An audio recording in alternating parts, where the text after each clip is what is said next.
ചരിത്രം രചിച്ച യുക്രൈൻ സന്ദർശനത്തിന് ശേഷം പ്രധാനമന്ത്രി നരേന്ദ്രമോദി ഭാരതത്തിലേക്ക് തിരിച്ചു. യുക്രൈനിൽ റഷ്യ സമാധാന ധാരണകൾക്ക് തുടക്കം കുറിക്കുന്ന ചർച്ചകൾ ഉൾപ്പെടെ പ്രധാനമന്ത്രിയുടെ സന്ദർശനത്തോടനുബന്ധിച്ച് നടന്നു.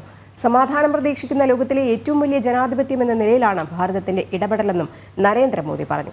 പ്രധാനമന്ത്രി നരേന്ദ്രമോദിയുടെ സന്ദർശന വേളയിൽ റഷ്യയും യുക്രൈനും സൈനിക നടപടികൾ നിർത്തിവച്ചത് പ്രതീക്ഷ നൽകുന്നതായി അന്താരാഷ്ട്ര നിരീക്ഷകരും ചൂണ്ടിക്കാണിക്കുന്നുണ്ട്. യുക്രൈൻ യുദ്ധത്തിന്റെ പശ്ചാത്തലത്തിൽ റഷ്യ ഉപരോധങ്ങൾ നേരിടുന്ന സാഹചര്യത്തിൽ പ്രധാനമന്ത്രിയുടെ സന്ദർശനം ഇരു രാജ്യങ്ങൾക്കും പ്രതീക്ഷ നൽകുന്നുണ്ട്. ഈ വാർത്തയിലേക്കാണ് നമ്മൾ കൂടുതൽ പോകുന്നത്. ലോകം തന്നെ ഉറ്റുനോക്കുന്നതും ഇപ്പോൾ ഭാരതത്തിലേക്കാണ്. ഗൗതം അനന്തനാരായണൻ ഡൽഹിയിൽ നിന്ന് ചേരുന്നു. ഒപ്പം നാഷണൽ ഡെസ്കിൽ നിന്ന് ഐസൻ ജോസും ചേരും. ആദ്യം ഗൗതമിലേക്ക്. ഗൗതം, നമസ്തേ. വളരെ അധികം അഭിമാനവും പ്രതീക്ഷയും ഒക്കെ നൽകുന്ന ഒരു സന്ദർശനമാണ് പ്രധാനമന്ത്രി മോദി ഇപ്പോൾ ഇന്ന് പൂർത്തിയാക്കി മടങ്ങി എത്തുന്നത്. പോളണ്ടിലും യുക്രൈനിലും നടത്തിയ സന്ദർശനത്തിനൊടുവിൽ ഭാരതത്തോട് സമാധാന പാലനത്തിന്റെ വക്താക്കളാവാൻ അല്ലെങ്കിൽ അതിന് നേതൃത്വം നൽകാൻ, അതോടൊപ്പം തന്നെ അത് ഭാരതത്തിൽ വെച്ച് നടത്തണം എന്നൊരു ആവശ്യം കൂടെയാണ് സെലൻസ്കി ഉന്നയിക്കുന്നത്. ഗൗതം, എന്തൊക്കെയാണ് സന്ദർശനത്തിന്റെ ഇതുവരെയുള്ള വിശദാംശങ്ങൾ, അത് നൽകുന്ന പ്രതീക്ഷകൾ?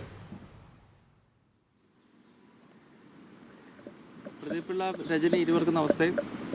എന്തായാലും അല്പസമയത്തിനകം തന്നെ ഈ ചരിത്രപരമായ രാഷ്ട്ര സന്ദർശനത്തിന് ശേഷം പ്രധാനമന്ത്രി തിരിച്ച് ഡൽഹിയിലേക്ക് എത്താൻ പോവുകയാണ്. വളരെ പ്രതീക്ഷയോടുകൂടിയാണ് പ്രധാനമന്ത്രിയുടെ ഈ ഒരു യുക്രൈൻ സന്ദർശനത്തെ ലോകരാഷ്ട്രങ്ങൾ മുഴുവൻ ഉറ്റുനോക്കുന്നത്. കാരണം 2022 ആരംഭിച്ചിട്ടുള്ളൊരു മഹായുദ്ധമാണ് ഈ രണ്ട് രാജ്യങ്ങൾ തമ്മിൽ. അത് നടന്നുകൊണ്ടിരിക്കുന്നത് റഷ്യയും യുക്രൈനും തമ്മിലാണെങ്കിലും നമുക്കറിയാം അതിൽ മറ്റു പല ലോകശക്തികളും ഇൻവോൾവ് ആണ്. പലരും ഇടപെടുകയും ആ യുദ്ധത്തിന്റെ ഗതി നിയന്ത്രിക്കുന്ന രീതിയിലുള്ള ഇടപെടലുകൾ മറ്റു രാജ്യങ്ങളുടെ ഭാഗത്തു നിന്നുണ്ടാകുന്നു. അങ്ങനെ വളരെ ആശങ്കയോടുകൂടി നടന്നുകൊണ്ടിരിക്കുന്ന ഒരു യുദ്ധമാണ് യുക്രൈനും റഷ്യയും തമ്മിലുള്ളത്. 2022 തുടങ്ങിയ യുദ്ധം ഏതാണ്ട് 2.25 വർഷം പിന്നിടുന്ന ഘട്ടത്തിൽ പ്രധാനമന്ത്രി ഈ രണ്ട് രാജ്യങ്ങളും സന്ദർശിച്ചു എന്നുള്ളതാണ്. നമുക്കറിയാം, കഴിഞ്ഞ മാസം ആദ്യം അദ്ദേഹം റഷ്യയിലെത്തി വ്ളാഡിമിർ പുടിനുമായി കൂടിക്കാഴ്ച നടത്തുകയും ഇപ്പോൾ നടന്നുകൊണ്ടിരിക്കുന്ന യുദ്ധം അങ്ങേയറ്റം ദുഃഖമുണ്ടാക്കുന്നതാണ്. പ്രത്യേകിച്ച് കൊച്ചുകുട്ടികൾ ഉൾപ്പെടെ മരിച്ചു വീഴുന്ന, നിരപരാധികൾക്ക് ജീവൻ നഷ്ടപ്പെടുന്ന ഈ മഹായുദ്ധം അവസാനിപ്പിക്കണം എന്ന ആഹ്വാനം അദ്ദേഹം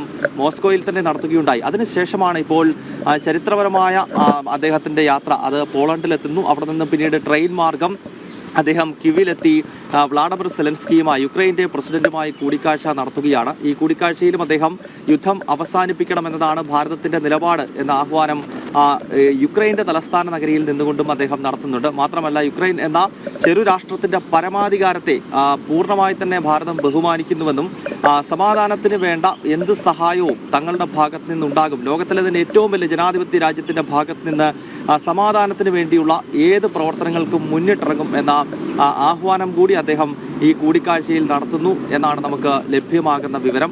എന്തായാലും ലോകരാജ്യങ്ങൾ വളരെ പ്രതീക്ഷയോടുകൂടി പ്രധാനമന്ത്രിയുടെ ഈ ഒരു സന്ദർശനത്തെ, യുക്രൈൻ സന്ദർശനത്തെ നോക്കിക്കാണുകയാണ്. കാരണം ഈ യുദ്ധം അവസാനിപ്പിക്കണം എന്ന ആഗ്രഹം മുഴുവൻ ലോകരാജ്യങ്ങൾക്കുമുണ്ട്. ഒരുപക്ഷെ ഇപ്പോൾ ഈ യുദ്ധത്തിൽ ഏർപ്പെട്ടിരിക്കുന്ന രണ്ട് രാജ്യങ്ങൾക്ക് പോലും ഇതെങ്ങനെയെങ്കിലും അവസാനിപ്പിക്കണം എന്നൊരു വികാരത്തിലൂടെ കടന്നു പോകുന്ന ഘട്ടത്തിലാണ് ഒരു സമാധാനത്തിന്റെ ദൂതൻ എന്ന നിലയിലേക്ക് പ്രധാനമന്ത്രി നരേന്ദ്രമോദി അവിടേക്ക് എത്തുന്നത്. മാത്രമല്ല, അദ്ദേഹം ഈ രണ്ട് രാജ്യങ്ങളുടെയും തലവന്മാരെ കണ്ടു എന്നുള്ളതാണ്. അങ്ങനെ ചുരുക്കം രാജ്യങ്ങളുടെ തലവന്മാർ മാത്രമാണ് ഈ രണ്ട് രാഷ്ട്രങ്ങളുടെയും തലവന്മാരെ കണ്ടുകൊണ്ട് യുദ്ധം അവസാനിപ്പിക്കണം എന്ന ഒരു ആഹ്വാനം നടത്തുന്നത്. ഏതായാലും അത്തരം വലിയൊരു നീക്കം പ്രധാനമന്ത്രി നരേന്ദ്രമോദിയുടെ ഭാഗത്ത് നിന്നുണ്ടാകുന്നു. അതിനാൽ തന്നെ സമാധാന ഉച്ചകോടി അത് നമ്മുടെ രാജ്യത്ത് തന്നെ നടത്തണം എന്ന ആവശ്യമാണ് ഇപ്പോൾ യുക്രൈൻ്റെ ഭാഗത്ത് നിന്ന് ഉണ്ടായിരിക്കുന്നത്. നേരത്തെ റഷ്യ സന്ദർശിക്കുന്ന വേളയിൽ കഴിഞ്ഞ മാസം ആദ്യം പ്രധാനമന്ത്രി നരേന്ദ്രമോദി റഷ്യയിലെത്തി വ്ളാഡിമിർ പുടിനെ കാണുമ്പോൾ അന്ന് സെലൻസ്കി ചില വിമർശനങ്ങൾ ഭാരതത്തിന്റെ പ്രധാനമന്ത്രിക്കെതിരെ ഉയർത്തിയിരുന്നു. കാരണം ഇത്ര വലിയ യുദ്ധം നടത്തുന്നു അല്ലെങ്കിൽ ഇത്രയധികം ആളുകളെ കൊന്നുതള്ളുന്ന വ്ളാഡിമിർ പുടിനെയാണ് പ്രധാനമന്ത്രി കണ്ടത് എന്നൊക്കെയുള്ളൊരു വിമർശനമാണ് സെലൻസ്കിയുടെ ഭാഗത്ത് നിന്നുണ്ടായത്.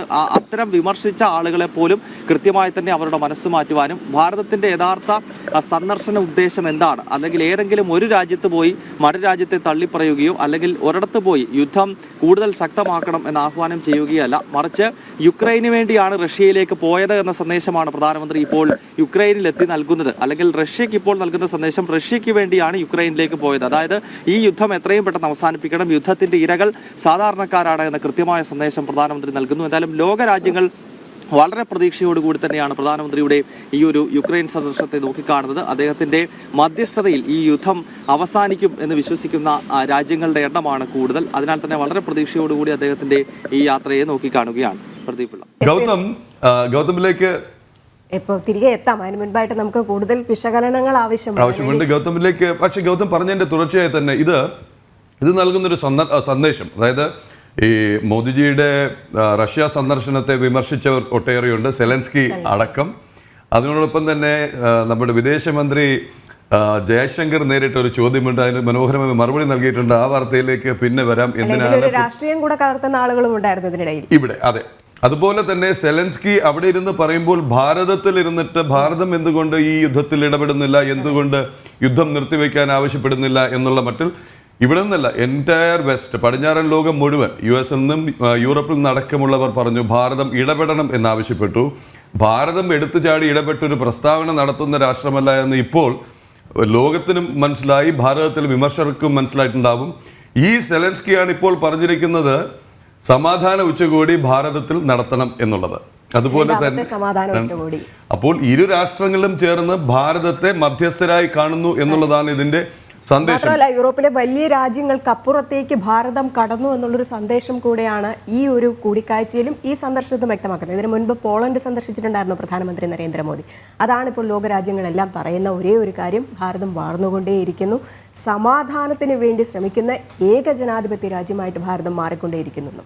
ഗൗതം, അപ്പോൾ ഇത് നൽകുന്ന സന്ദേശം അതുതന്നെയല്ലേ, ലോകത്തിന്റെ നായക സ്ഥാനത്തേക്ക്, ലോകം മുഴുവൻ അംഗീകരിക്കുന്ന സ്ഥിതിയിലേക്ക്? പ്രദീപിള്ള അത് തന്നെയാണ്. അതായത് ലോകത്തിന്റെ നായകസ്ഥാനത്തേക്ക്, അതല്ലെങ്കിൽ ലോകത്തെ നിയന്ത്രിക്കുന്ന ഒരു ശക്തിയായി നമ്മുടെ രാജ്യം മാറുന്നു എന്നതിൻ്റെ പ്രത്യക്ഷമായ പല ഉദാഹരണങ്ങൾ നമുക്ക് ചൂണ്ടിക്കാണിക്കാൻ സാധിക്കുന്നുണ്ട്. പ്രത്യേകിച്ച് നമ്മുടെ ഇപ്പോഴത്തെ പ്രധാനമന്ത്രിയുടെ ഓരോ വിദേശ സന്ദർശനങ്ങൾ, അത് ചെറു രാഷ്ട്രങ്ങളാണെങ്കിലും ലോക ശക്തികളായി നിൽക്കുന്ന, ലോകത്തിലെ ഏറ്റവും വലിയ സൈനിക ശക്തിയൊക്കെ ആയിട്ടുള്ള റഷ്യ ആണെങ്കിലും അമേരിക്ക ആണെങ്കിലും ഇത്തരം രാജ്യങ്ങളൊക്കെ സന്ദർശിക്കുമ്പോൾ അവിടുത്തെ രാജ്യത്തലവന്മാരും അവിടുത്തെ ജനതയും എങ്ങനെയാണ് ഭാരതത്തിൻ്റെ പ്രധാനമന്ത്രിയെ ഇപ്പോൾ സ്വീകരിക്കുന്നത്, അല്ലെങ്കിൽ മുൻപ് നമ്മുടെ പ്രധാനമന്ത്രിമാർ ചെന്നപ്പോൾ ആ സ്വീകാര്യത അവിടെ ഉണ്ടായിരുന്നു, അവരുടെ വാക്കുകൾക്ക് അത്രത്തോളം വില ആ നാട്ടിലെ ജനങ്ങൾ കൽപ്പിച്ചിരുന്നു എന്നൊക്കെയുള്ള കാര്യങ്ങൾ മാത്രം നിരീക്ഷിച്ചാൽ മതി ഭാരതത്തിൻ്റെ ഇപ്പോഴത്തെ സ്ഥാനം എവിടെയാണ്, ഇപ്പോഴത്തെ പ്രധാനമന്ത്രിക്ക് എത്രത്തോളം വലിയ അംഗീകാരം ആഗോളതലത്തിൽ വിവിധ രാജ്യങ്ങളിൽ ലഭിക്കുന്നു. അത് നേരത്തെ സൂചിപ്പിച്ചതുപോലെ ഏതെങ്കിലും വലിയ രാജ്യങ്ങൾ എന്ന മട്ടിൽ മാത്രമല്ല, വളരെ ചെറു രാഷ്ട്രങ്ങൾ പോലും അവരുടെ ഏറ്റവും പരമോന്നതമായ ബഹുമതി ഭാരതത്തിൻ്റെ പ്രധാനമന്ത്രിക്ക് നൽകുന്നു. ഒപ്പം റഷ്യ ഉൾപ്പെടെയുള്ള രാജ്യങ്ങൾ അവരുടെ ഏറ്റവും പരമോന്നതമായ ബഹുമതി നൽകി പ്രധാനമന്ത്രിയെ സ്വീകരിക്കുന്നു. ഇത് സ്വാഭാവികമായും ഭാരതത്തിൻ്റെ പ്രൗഢമായ ആ ഭൂതകാലത്തിലേക്ക് നമ്മെ കൊണ്ടുപോകുന്നു എന്നുള്ളതാണ്. കാരണം ഒരു കാലഘട്ടത്തിൽ ചരിത്രത്തിൽ നമുക്ക് കാണാൻ സാധിക്കും, ഏറ്റവും പ്രാചീനമായ ഈ രാഷ്ട്രം ലോകത്തെ മുഴുവൻ നിയന്ത്രിച്ചിരുന്ന, ലോകത്തിൻ്റെ നാനാഭാഗത്ത് നിന്നും ആളുകൾ ഭാരതത്തിലേക്ക് എത്തിക്കൊണ്ടിരുന്നൊരു ഭൂതകാലം നമുക്കുണ്ട്. അതിലേക്ക് കൃത്യമായി തന്നെ നമ്മുടെ രാഷ്ട്രം വീണ്ടും മെല്ലെ മെല്ലെ നടന്നു നീങ്ങുന്നു എന്നതിൻ്റെ കൃത്യമായ സന്ദേശമാണ് ഇന്ന് ആഗോളതലത്തിൽ നമുക്ക് ലഭ്യമാകുന്ന സ്വീകാര്യത. അതിൻ്റെ ഏറ്റവും അവസാനത്തെ ഉദാഹരണമായിട്ട് മാത്രമാണ് നമ്മൾ ഈ യുക്രൈനിലേക്കുള്ള പ്രധാനമന്ത്രിയുടെ സന്ദർശനത്തെ നോക്കിക്കാണേണ്ടത്. കാരണം ലോകത്തെ വിവിധ ശക്തികൾ ശ്രമിച്ചിട്ട്, പ്രത്യേകിച്ച് UN ഉൾപ്പെടെയുള്ള പല ഏജൻസികൾ ശ്രമിച്ചിട്ട് പോലും നിർത്തിവെക്കാത്ത യുദ്ധം ഭാരതത്തിൻ്റെ പ്രധാനമന്ത്രി വരുന്ന ഘട്ടത്തിൽ ഇരു രാജ്യങ്ങളും അവസാനിപ്പിക്കുന്നു. താൽക്കാലികമായെങ്കിലും അവിടെ ഒരു വെടിനിർത്തൽ ഉണ്ടാകുന്നു. മാത്രമല്ല, ഇതിനു മുൻപും നമ്മൾ ഇത്തരം ഒരു സംഭവം കണ്ടത് 2022 ഓപ്പറേഷൻ ഗംഗ നടത്തുന്ന ഘട്ടത്തിൽ, അതായത് യുക്രൈനിലും അതോടൊപ്പം തന്നെ പോളണ്ട് ഉൾപ്പെടെയുള്ള ഈ യുക്രൈനോട് ചേർന്ന് കിടക്കുന്ന രാജ്യങ്ങളിൽ പെട്ടുപോയ, ഈ യുദ്ധത്തിനിടയിൽ പെട്ടുപോയ ധാരാളം ഇന്ത്യൻ വിദ്യാർത്ഥികളെ നമ്മുടെ രാജ്യത്തേക്ക് തിരിച്ചു കൊണ്ടുവരാൻ, മലയാളികൾ ഉൾപ്പെടെയുള്ള ഭാരതീയരെ തിരിച്ചു കൊണ്ടുവരുവാൻ പ്രത്യേക ഓപ്പറേഷൻ നമ്മൾ നടത്തുന്ന ഘട്ടത്തിൽ ഈ രണ്ടു രാജ്യങ്ങളും ആ മേഖലകളിൽ വെടിനിർത്തൽ ഒഴിവാക്കിക്കൊണ്ട് ഈ ഓപ്പറേഷൻ ഗംഗയുടെ വിജയത്തിന് വേണ്ടി എല്ലാ അർത്ഥത്തിലും യുക്രൈൻ്റെയും റഷ്യയുടെയും ഭാഗത്തു നിന്നും വലിയ തോതിലുള്ള പിന്തുണ ഉണ്ടായി എന്നുള്ളതാണ്. അന്ന് ലോകരാജ്യങ്ങൾ മുഴുവൻ ഇത് ശ്രദ്ധിക്കുകയും ചർച്ച ചെയ്യുകയും ചെയ്തു. നമ്മുടെ പല അയൽ രാജ്യങ്ങൾ, പ്രത്യേകിച്ച് ശത്രുരാഷ്ട്രമായും പൊതുവെ വിലയിരുത്തപ്പെടുന്ന പാകിസ്ഥാനിലെ ജനങ്ങൾ അന്ന് പാകിസ്ഥാനിലെ ഭരണകൂടത്തോട് പറഞ്ഞു, കാണൂ, ഇതാണ് ഭാരതത്തിൻ്റെ ഇപ്പോഴത്തെ ശക്തി, അവരുടെ വിദ്യാർത്ഥികളെ, കുട്ടികളെ തിരികെ കൊണ്ടുവരുവാൻ വേണ്ടി ഭാരതമെടുക്കുന്ന ഇനിഷ്യേറ്റീവ്, അതിനോട് യുദ്ധത്തിൽ ഏർപ്പെട്ടിരിക്കുന്ന രാജ്യങ്ങൾ എങ്ങനെയാണ് പ്രതികരിക്കുന്നതെന്ന് പാകിസ്ഥാനിലേക്ക് ഭരണാധികാരികൾ കണ്ടുപിടിക്കണം എന്ന വിമർശനം നമ്മുടെ പല അയൽ രാജ്യങ്ങളിലും അവിടുത്തെ സാധാരണക്കാരായ ജനങ്ങളുടെ ഭാഗത്ത് നിന്നും അവിടുത്തെ ഭരണാധികാരികൾക്കെതിരെ ഉണ്ടായി. അപ്പോൾ സ്വാഭാവികമായും കഴിഞ്ഞ ദിവസം നമ്മൾ കാണേണ്ടത്, കഴിഞ്ഞ ഒരാഴ്ചക്കിടയിൽ പല സംഘർഷം ഈ യുദ്ധമേഖലയിൽ യുക്രൈന്റെയും റഷ്യയുടെയും ഇടയിൽ ഉണ്ടായെങ്കിലും ഭാരതത്തിന്റെ പ്രധാന സേവകൻ എത്തുന്ന ആ ഘട്ടത്തിൽ ഇരു രാജ്യങ്ങളും അവിടെ വെടിനിർത്തൽ രൂപപ്പെടുത്തി എന്നുള്ളതാണ്. അതുമാത്രമല്ല, പ്രധാനമന്ത്രിയുടെ ഈ സന്ദർശനത്തിന്റെ മറ്റൊരു ഹൈലൈറ്റ്, പല രാജ്യത്തലവന്മാരും ഈ യുക്രൈൻ സന്ദർശിക്കുന്ന വേളയിൽ അവർ പറയാതെയാണ് അവിടെ പോയിരിക്കുന്നത്. കാരണം രണ്ടു രാജ്യങ്ങൾ തമ്മിൽ ഘോരമായ യുദ്ധം നടക്കുകയാണ്. അതിനാൽ അവിടേക്ക് ഒരു മിന്നൽ യാത്ര നടത്തിയതിന് ശേഷം അവിടെ എത്തി സന്ദർശനമെല്ലാം പൂർത്തിയാക്കി അവർ സുരക്ഷിതമായി അവരുടെ രാജ്യത്ത് എത്തിക്കഴിഞ്ഞാണ് ഇത്തരമൊരു സന്ദർശനം നടന്നു, അല്ലെങ്കിൽ ഇത്തരമൊരു നയതന്ത്രമായ ചർച്ച അവിടെ നടന്നു എന്നെ സംബന്ധിച്ചുള്ള വാർത്തകൾ പുറത്തേക്ക് വരുന്നത്. പക്ഷേ ഭാരതത്തിന്റെ പ്രധാനമന്ത്രി യുക്രൈനിലേക്ക് പോകുന്നതിന് ആഴ്ചകൾക്ക് മുമ്പ് തന്നെ അദ്ദേഹം ഈ കാര്യം വിശദീകരിക്കുന്നുണ്ട്, അല്ലെങ്കിൽ നമ്മുടെ വിദേശകാര്യ മന്ത്രാലയം ഇക്കാര്യം പറഞ്ഞിരുന്നു. യുദ്ധമേഖലയിലേക്ക് ഭാരതത്തിന്റെ പ്രധാനമന്ത്രി എത്തുകയാണ്, അതും ട്രെയിൻ മാർഗം അദ്ദേഹം എത്തുന്നു.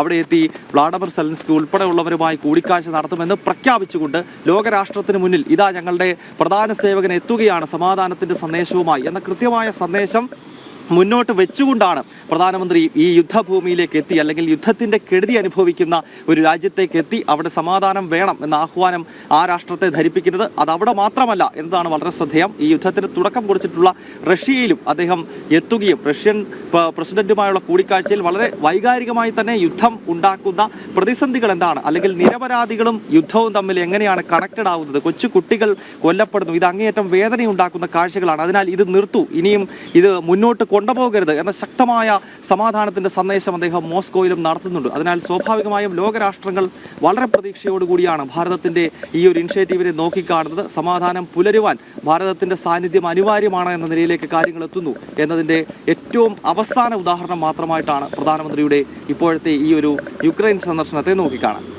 ചരിത്രം അറിയുന്നവർക്ക്, അതല്ലെങ്കിൽ പഴയ കാലത്ത് ചരിത്രം പഠിച്ചവർക്ക് അറിയാവുന്നത് USSR ആയിരുന്നു, union of Soviet socialist republic. അതിങ്ങനെ പലതായി വിഘടിച്ച് ഒടുവിൽ ഇപ്പോൾ റഷ്യയും യുക്രൈനും തമ്മിൽ യുദ്ധം വന്നപ്പോൾ USSR ആയിരുന്നപ്പോൾ അവർ വലിയേട്ടനായിരുന്നു ഭാരതത്തെ സംബന്ധിച്ച്. എന്നും ഭാരതത്തിനെ സംരക്ഷിച്ചു നിന്നിരുന്ന USSRന്റെ ഇന്ന് ബാക്കിയുള്ള രൂപങ്ങൾ റഷ്യയായാലും യുക്രൈനായാലും ഇന്ന് സമാധാനത്തിനായി മധ്യസ്ഥതയ്ക്കായി ഭാരതത്തെ ഉറ്റുനോക്കുന്നു എന്നുള്ളതാണ് ഇതിലെ ഏറ്റവും വലിയ സന്ദേശം. ഒപ്പം സമാധാന ഉച്ചകോടിക്ക് ഭാരതം ആതിഥേയത്വം വഹിക്കണം എന്നുള്ള ആവശ്യവും വരുന്നു. ഗൗതം, വളരെയധികം പ്രതീക്ഷകൾ. ഇവിടെ ഇരുന്ന് കുറ്റം മാത്രം പറയുന്നവർക്കല്ലേ, അവരുടെ തലയിലല്ലേ ഇത് വെളിച്ചം വീശി നൽകേണ്ടത്, വിതറേണ്ടത്? ഗൗതം. പ്രതിപിള്ള അത് തന്നെയാണ്. പ്രത്യേകിച്ച് പ്രധാനമന്ത്രിയുടെ വിദേശ സന്ദർശനങ്ങളെ വലിയ തോതിൽ വിമർശിക്കുന്നത് രാജ്യത്തെ പ്രതിപക്ഷ പാർട്ടികളാണ്. പ്രത്യേകിച്ച് കോൺഗ്രസും ഇടത് പാർട്ടികളും. എല്ലാ പ്രതിപക്ഷ പാർട്ടികൾക്കും ആ നിലപാടില്ല. മറിച്ച് കോൺഗ്രസ്, അതോടൊപ്പം തന്നെ കേരളത്തിൽ മാത്രമുള്ള ഇടതുപക്ഷം എന്തിനാണ് പ്രധാനമന്ത്രി വിദേശ രാജ്യത്ത് പോകുന്നത് എന്ന ചോദ്യങ്ങൾ തുടർച്ചയായി ഉന്നയിക്കുന്ന ഇത്തരം ശക്തികൾക്കുള്ള മറുപടി കൂടിയാണ് ഇപ്പോഴത്തെ ഈ യുക്രൈൻ്റെയും അതോടൊപ്പം തന്നെ റഷ്യയുടെയും ഒക്കെ ഭാഗത്തു നിന്നും ഈ യുദ്ധം അവസാനിപ്പിക്കുവാൻ ഭാരതത്തിന്റെ ഇടപെടൽ അനിവാര്യമാണ് എന്ന വികാരം ഈ രാജ്യങ്ങളിൽ നിന്നും രൂപപ്പെടുന്നത്. സ്വാഭാവികമായും നമ്മുടെ രാജ്യത്തിരുന്നു കൊണ്ട് പ്രധാനമന്ത്രിയുടെ വിദേശ സന്ദർശനങ്ങളെ വിമർശിച്ചിട്ടുള്ള ശക്തികൾക്കുള്ള മറ്റൊരു കൃത്യമായ ഉത്തരം തന്നെയാണെന്ന കാര്യത്തിൽ സംശയമില്ല. പ്രത്യേകിച്ച് നേരത്തെ സൂചിപ്പിച്ചതുപോലെ ഇപ്പോഴത്തെ യുക്രൈൻ പഴയ USSRന്റെ ഭാഗമാണ്. 1991 ഗോർബച്ചോവിന്റെ കാലത്ത് USSR തകർന്നടിയുന്ന ഘട്ടത്തിലാണ് യുക്രൈൻ വീണ്ടും ഒരു സ്വതന്ത്ര രാജ്യമായി മാറുന്നത്. അതിനുശേഷം ആദ്യമായി ആ രാജ്യം സന്ദർശിക്കുന്ന ഭാരതത്തിന്റെ പ്രധാനമന്ത്രിയാണ് നരേന്ദ്രമോദി. മുൻപ് മൊറാർജി ദേശായിയെ പോലുള്ള പ്രധാനമന്ത്രിമാർ യുക്രൈൻ സന്ദർശിച്ചിട്ടുണ്ടെങ്കിലും ആ ഘട്ടത്തിൽ കമ്മ്യൂണിസ്റ്റ് രാഷ്ട്രങ്ങളുടെ കൂട്ടായ്മ എന്ന നിലയിൽ അത് USSRന്റെ ഭാഗമായി നിൽക്കുന്ന ഒരു ഘട്ടത്തിലാണ്. പിന്നീട് ഈ രാജ്യങ്ങളെല്ലാം കമ്മ്യൂണിസത്തോട് വിട പറഞ്ഞ് സ്വതന്ത്ര സ്വഭാവമുള്ള രാജ്യങ്ങളായി മാറുന്ന ഘട്ടത്തിൽ പിന്നീട് യുക്രൈൻ പോലുള്ള ചെറു രാജ്യത്തേക്ക് ഭാരതത്തിന്റെ പിന്നീട് വന്ന പ്രധാനമന്ത്രിമാരൊന്നും തന്നെ പോയിട്ടില്ല. ഏതായാലും ഈ യുദ്ധം നടക്കുന്ന ഘട്ടത്തിൽ സമാധാനത്തിന്റെ ആഹ്വാനവുമായി ഇപ്പോഴത്തെ പ്രധാനമന്ത്രി നരേന്ദ്രമോദി അവിടേക്ക് എത്തി എന്നതാണ് വളരെ പ്രതീക്ഷയോടുകൂടി ലോകരാഷ്ട്രങ്ങൾ നോക്കിക്കാണുന്നത്. ഭാരതത്തിന്റെ പ്രധാനമന്ത്രിക്ക് സമാധാനത്തിന്റെ നോബൽ സമ്മാനം നൽകണം എന്ന ആവശ്യം പോലും ഇപ്പോൾ ലോകത്തിന്റെ നാനാഭാഗങ്ങളിൽ നിന്നും ഉയരുകയാണ്. നേരത്തെ ആഗോളതലത്തിൽ നിലനിന്നിരുന്ന ചില സംഘർഷങ്ങൾ അവസാനിപ്പിച്ചതിന് 2009 അന്നത്തെ അമേരിക്കൻ പ്രസിഡന്റായിരുന്ന ബാരക് ഒബാമയ്ക്ക് സമാധാനത്തിന്റെ നോബൽ സമ്മാനം ലഭിച്ചിട്ടുണ്ട്. അത്തരമൊരു വികാരത്തിലേക്ക് ഇപ്പോൾ ഭാരതത്തിന്റെ പ്രധാനമന്ത്രിക്ക് നൽകണം എന്ന ആവശ്യം പോലും ഈ യുക്രൈനിലുമൊക്കെയുള്ള സാധാരണക്കാരായ ജനങ്ങൾ അത്തരം വികാരങ്ങൾ പങ്കുവെക്കുന്നു എന്നാണ് അന്താരാഷ്ട്ര മാധ്യമങ്ങൾ പോലും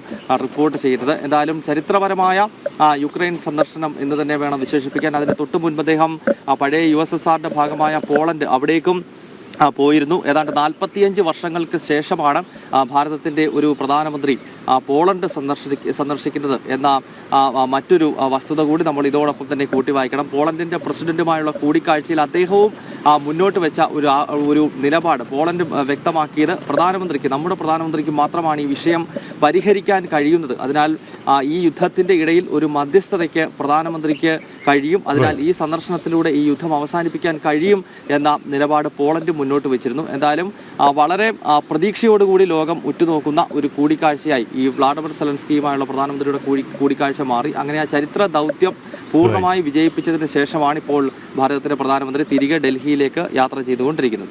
യെസ്, വ്യക്തമാണ് ഗൗതം. ഇനി മനസ്സിലാക്കാത്തവർക്ക് ഇനി മനസ്സിലാവില്ല. അതുകൊണ്ട് തന്നെ ഭാരതം തല ഉയർത്തി പിടിച്ച് നെഞ്ചുവരിച്ച് മുന്നോട്ട് തന്നെ പോകുന്നു.